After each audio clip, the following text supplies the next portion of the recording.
नमस्कार, मैं अनिल शर्मा आपका एक बार फिर से स्वागत करता हूं आपका अपने YouTube channel commerce by Pathak sir पे। आज एक बार फिर से हम अकाउंटिंग रेशियो नए चैप्टर के साथ प्रेजेंट, नए टॉपिक के साथ प्रेजेंट है। कल हमने जो की थी वो थी लिक्विडिटी रेशियोज, उसमें दो रेशियोज की हमने, करंट रेशियो और लिक्विड रेशियो। वो दोनों उम्मीद करता हूँ आप लोगों ने सीख ली होंगी। जैसे मेरे पास क्वेरीज आई उनका मैंने सॉल्यूशन भी आपको दिया। अगर आपने अभी भी नहीं की है तो पहले उनको कीजिएगा, उसके बाद इस पर बढ़ेंगे, क्योंकि सॉल्वेंसी रेशियो जो है उससे एक फर्दर कॉन्सेप्ट है। वहां पर हम करंट जो है कैपेसिटी देख रहे थे, फर्म की करंट लायबिलिटीज को पे कर सकता है नहीं। यहाँ पर हम सॉल्वेंसी रेशियोज में ये देख रहे हैं कि लॉन्ग टर्म में बिजनेस अपने लायबिलिटीज को कितने अच्छे से या कितनी कैपेबिलिटी के साथ, कितनी एफिशिएंसी के साथ जो है क्या कर सकता है, पे कर सकता है। तो आइए अब हम इसको पढ़ेंगे। सॉल्वेंसी रेशियोज में हमने पढ़नी है चार।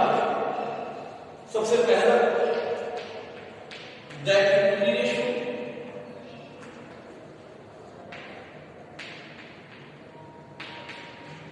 Number 2 total asset to debt ratio,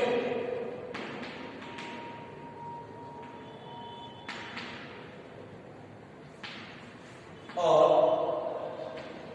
number 3 proprietary ratio, और number 4 interest coverage ratio.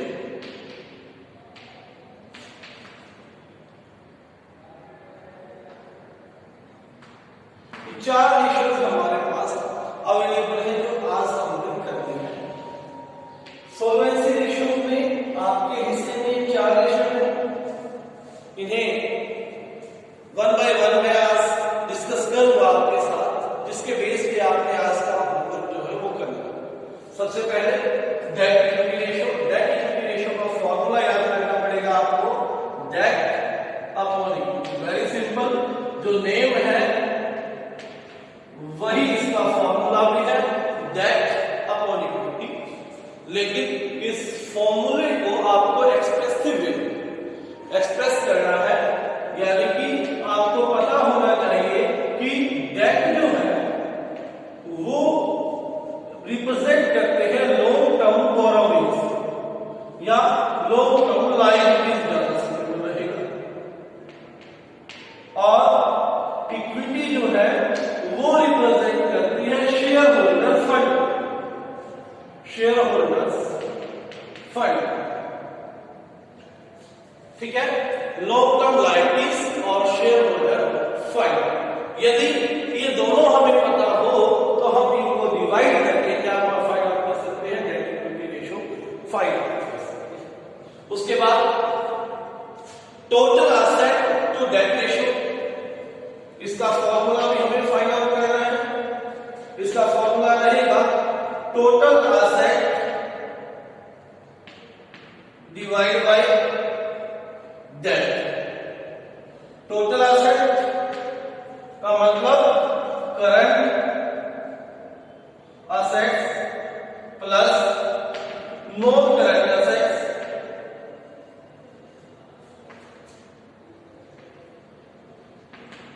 Divide by debt का मतलब मैंने जो बताया था long term liabilities, long term liabilities. उसके बाद नेक्स्ट है प्रोप्राइटरी रेशियो। प्रोप्राइटरी रेशियो का फॉर्मूला है equity by total assets, equity by total assets. Equity आप जानते हैं क्या है, share holders fund, share holders fund divide by total asset क्या होगी आपकी, non current assets plus current assets, यानी कि टोटल एसेट्स है या करंट हो या non current plus current assets. Fourth ratio है इंटरेस्ट कवरेज रेशियो। ये इससे थोड़ी सी डिफरेंट है, इसको बाद में डिस्कस करेंगे। पहले इसको हम जो है आपको एक्सप्लेन करेंगे। इन तीनों रेशियोज के आप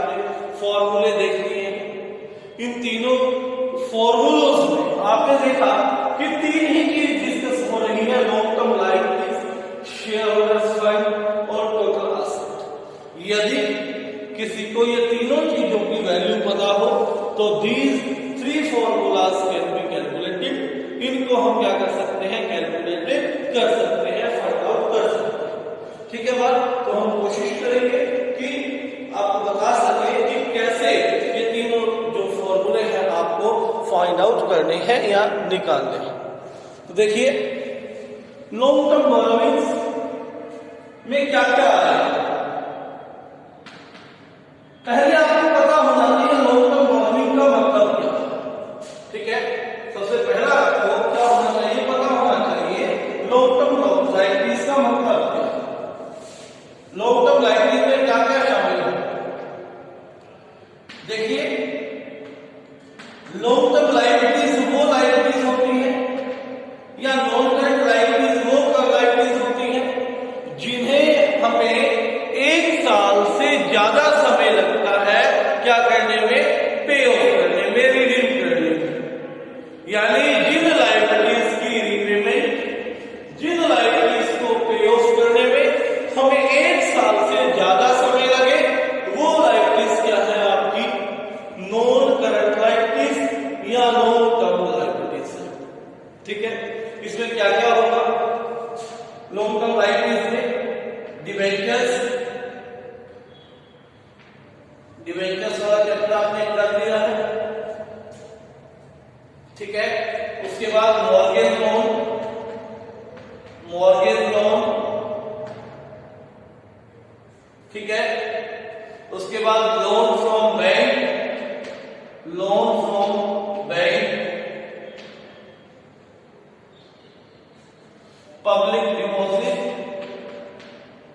पब्लिक डिपॉजिट ऐसे, या कोई भी ऐसी लायबिलिटी आपको दिखाई देती है क्वेश्चन में जो आपको लगे कि उसे एक साल से ज्यादा समय लगने वाला है क्या करने के लिए, लायबिलिटीज को पे करने के लिए।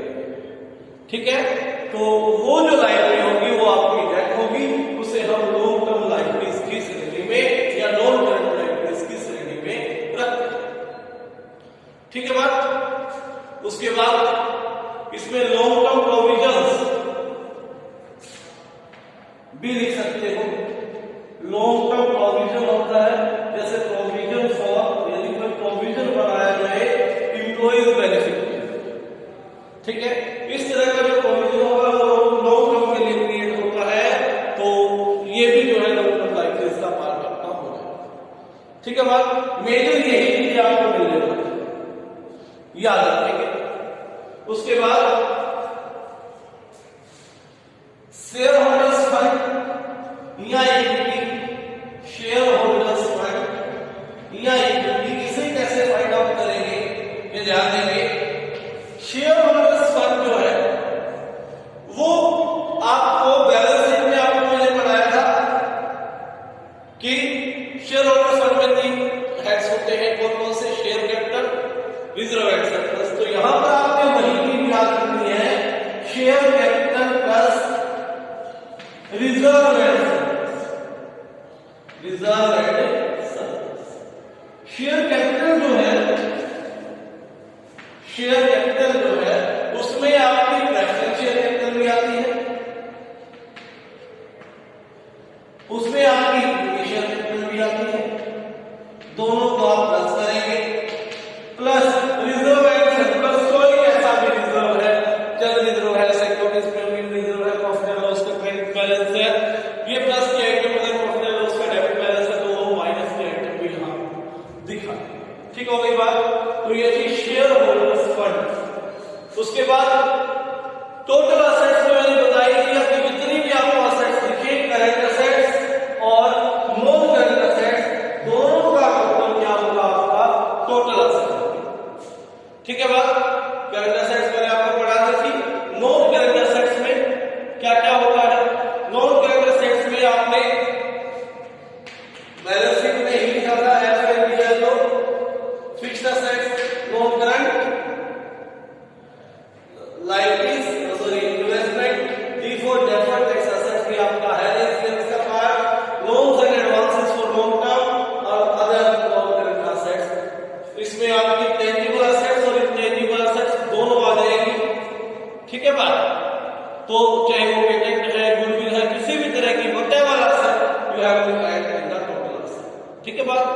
तो ये टोटल असेट्स हो जाएगी।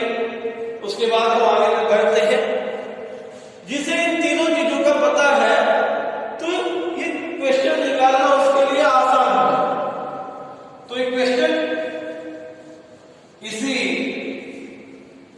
से रिलेटेड है जो हम सोल्व करेंगे। तो देखिए,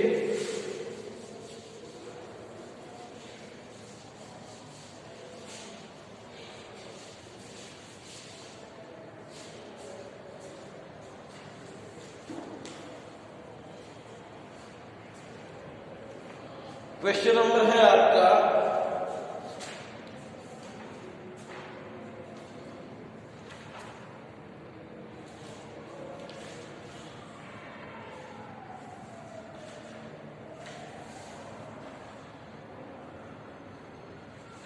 इसमें हमने तीनों ही रेशियो फाइंड आउट कर सकते हैं। एक ऐसा क्वेश्चन मैं यहां से आपको बता रहा हूं। तो उसमें आपको दिया है 38 इलस्ट्रेशन नंबर 38 हम यहां सॉल्व कर रहे हैं, जिसमें तीनों रेशियोज को फाइंड आउट करना है। प्रैक्टिस के लिए क्वेश्चन है। आपको दिया इक्विटी, शेयर कैपिटल। मैं तीनों ही निकाल लेता हूं। यहां पर शेयर होल्डर्स फंड लिख लेते हैं,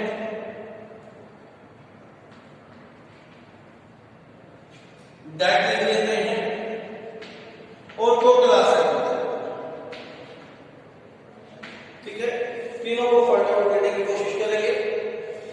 share capital, equity share capital जो है शेयर होल्डर फंड का पार्ट है। Equity share capital, preference share capital भी इसी का पार्ट है। जनरल ड्रॉ भी इसी का पार्ट है। प्रॉफिट एंड लॉस का बैलेंस भी इसी का पार्ट है। ठीक है बात। तो ये शेयर होल्डर फंड के पार्ट से डिबेंचर्स जो है डेट का पार्ट है इस क्वेश्चन में। और दो चीजें इसके अलावा जो इससे रिलेटेड नहीं है लेकिन हमें टोटल एसेट फाइंड आउट करने में काम आएगी, ट्रेड पेबल और आउटस्टैंडिंग एक्सपेंस, ये भी दे रखा है।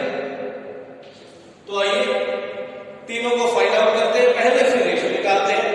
इक्विटी शेयर कैपिटल का अमाउंट है 3 लाख। प्रेफरेंस शेयर कैपिटल का अमाउंट है 1 लाख।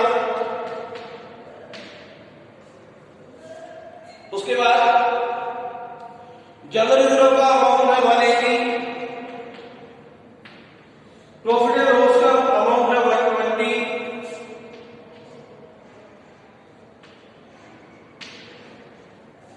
इनको टोटल करेंगे 4 और 3, 7 लाख रुपए क्या हो गया शेयर होल्डर फंड का आपका अमाउंट आ गया। डिबेंचर्स दे रखे हैं। डिबेंचर्स क्या है आपकी लॉन्ग टर्म लायबिलिटी है, इसकी वैल्यू दे रखी है 3 लाख।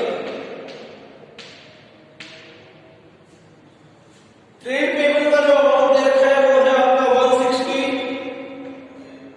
और 40। अब यहां से टोटल एसेट्स कैसे निकले? देखिए, आपने बैलेंस शीट बनाई है बड़े फ्रीक्वेंटली। इस साइड आपकी क्या होती है लायबिलिटीज और इस साइड क्या होती है असेट्स। ठीक है, तो लायबिलिटीज में आपकी कैपिटल भी होती है, आपकी नॉन करेंट लायबिलिटीज भी होती है और करेंट लायबिलिटीज भी होती है।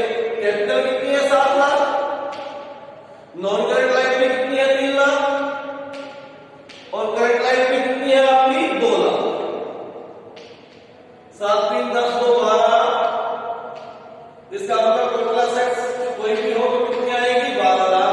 तो यहां से फॉर्मूला क्या हो गया?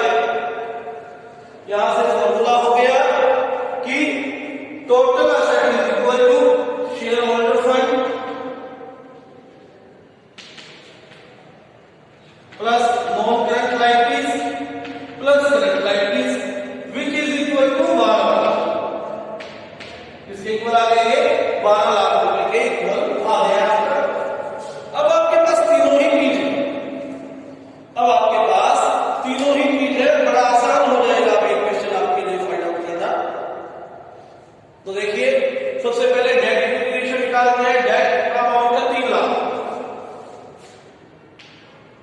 और इक्विटी का अमाउंट है 7 लाख। इसको डिवाइड कीजिए 0.43/1। यहां से इक्विटी का अमाउंट उठाएंगे 7 लाख और टोटल असेट्स है आपकी 12 लाख। ठीक है, इक्विटी कितनी है 7 लाख, टोटल असेट्स कितनी है आपकी 12 लाख। इसको डिवाइड करेंगे, ये आ जाएगा 0.58/1। ऐसे ही total asset to date, total assets आई आपकी 12 लाख, डेट है 3 लाख, तो कितना आ गया 4/1। तो ये थी आपकी ये 3 रेशो, जिसमें डेट इक्विटी रेशो पड़ी आपने, जिसमें आपने टोटल असेट टू डेट पड़ा, जिसमें आपने टोटल इक्विटी पड़ी। इसमें एक रेशो और बाकी रहेगी जो कि क्या थी, इंटरेस्ट कवरेज रेशो। आज ही करेंगे उसको हम, इंटरेस्ट कवरेज रेशो को। लास्ट रेशो रहेगी कोर्स की।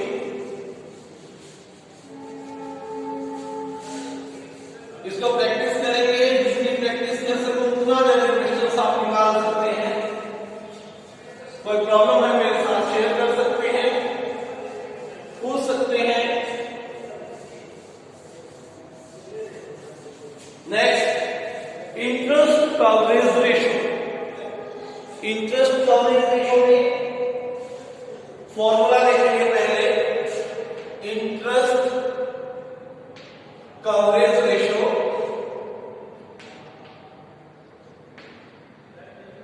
बिजनेस में भी वैसे मैंने एक बार ये बताई थी। इसका फॉर्मूला है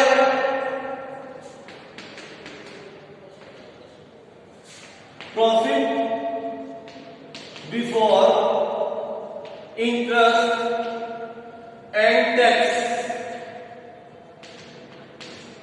इसे हम शॉर्ट में एबिट के नाम से भी जानते हैं। बिजनेस में जब मैंने करवाया था इसको एबिट लिखा था। What is EBIT? Stands for EBIT is earning before interest and tax, here earning refers to profit. ठीक है, उसके बाद divide by fixed interest charge. Fixed interest charge, fixed interest charge जो हमारे ऊपर चार्ज है फिक्स्ड इंटरेस्ट का, वो है ही। ठीक है, तो इसे हम सोल्व करेंगे। एक क्वेश्चन के अकॉर्डिंग ही इसे समझाया जाएगा। ठीक है, एक क्वेश्चन लेते हैं इसका, साथ में क्वेश्चन हो जाएगा प्रैक्टिस के लिए और ये समझ में भी आ जाएगा फॉर्मूला कैसे आपने अप्लाई करना है। क्वेश्चन दिया है net profit after tax. Net profit after tax, tax लगने के बाद यानी कि टैक्स घटाने के बाद प्रॉफिट दे रखा है 6 लाख। 40 लाख रुपए के 12% डिबेंचर्स है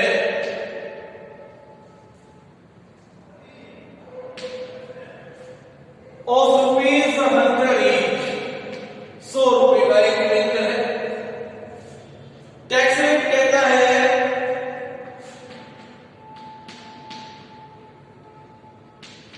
40%। टैक्स रेट कहता है 40% है। तो ध्यान दें, यहां से हमें आईसीआर निकालना है। क्या दे रखा है? Profit after tax. सीक्वेंस देखिए, सीक्वेंस। सबसे पहले हमारे पास कुछ प्रॉफिट होता है, सपोज करता हूं मैं वो प्रॉफिट 100 रुपए है। उसके बाद मैं इंटरेस्ट माइनस करता हूं। अगर इंटरेस्ट मुझे 20 रुपए देना हो तो ये 80 रुपए में आ गया।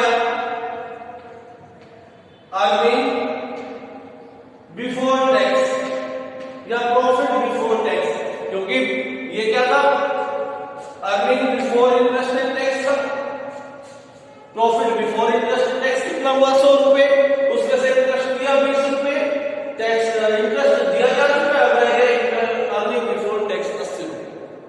अगर टैक्स है 30%, टैक्स दे रखा है आपको 30%, तो 24 रुपए क्या हो गया यहां से टैक्स हो गया, और आपका बचा कितना 46 रुपीज जो है इस चीज के बच गए आपके earning after tax, earning after tax. ठीक है बात, यानी कि यहां टैक्स में माइनस हो गया।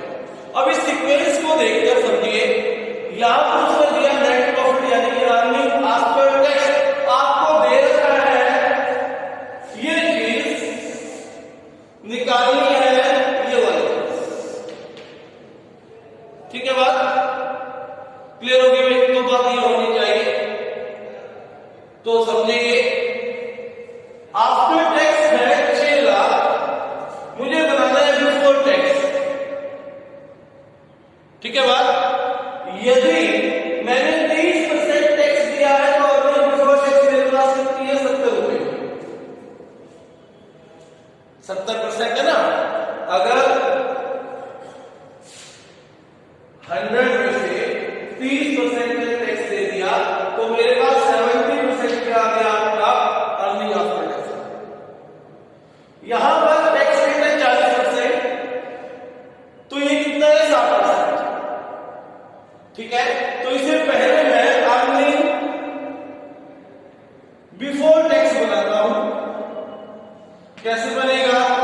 जो अर्निंग आफ्टर टैक्स है 6 लाख इंटू हमने बनाना है 100 है कितना 60, तो यहां से आ जाएगा आपका 10 लाख। तो 10 लाख क्या आ गया आपका ये अर्निंग बिफोर टैक्स आ गया। इसमें क्या करना पड़ेगा? हमने इंटरेस्ट ऐड करना पड़ेगा, ऐड इंटरेस्ट। इंटरेस्ट कितना है 40 लाख, 40 लाख का 12%। ठीक है, 40 लाख का कितना हो गया 12% आपने निकाला है 12 रुपए 48, 4,80,000 रुपए आपका इंटरेस्ट, टोटल आ गया 14,80,000। ये क्या आ गया आपका interest before earning before interest and tax, यानी कि अर्निंग बिफोर इंटरेस्ट टैक्स आपका ये वाली चीज 14,80,000 आया, divide by fixed interest charge. Interest देना कितना है आपने? इंटरेस्ट जो आपने पे करना है वो देना है 4,80,000 रुपए। इसको आप क्या कर दोगे? कैंसिल करोगे, इंटरसेक्ट करोगे तो आपका जो आएगा 3.08 टाइम्स, 3.08 टाइम्स आपका क्या आया इंटरेस्ट कवरेज रेशियो। 3.08 क्या आ गया आपका इंटरेस्ट कवरेज रेशियो आया, जिसे हम क्या कहेंगे ICR। ठीक है, 6 टाइम्स तक ये ठीक है, इससे ज्यादा है तो फिर कंपनी के लिए अच्छी बात नहीं है, इसका बेंचमार्क ये रहेगा। तो आज के लिए इतना ही, धन्यवाद। उम्मीद करता हूँ ये चीजें आपको समझ में आ गई होगी, और चैनल पर नए हैं तो सब्सक्राइब करना बिल्कुल न करें भूलें, और इस वीडियो का लिंक जो है आपके साथ शेयर किया गया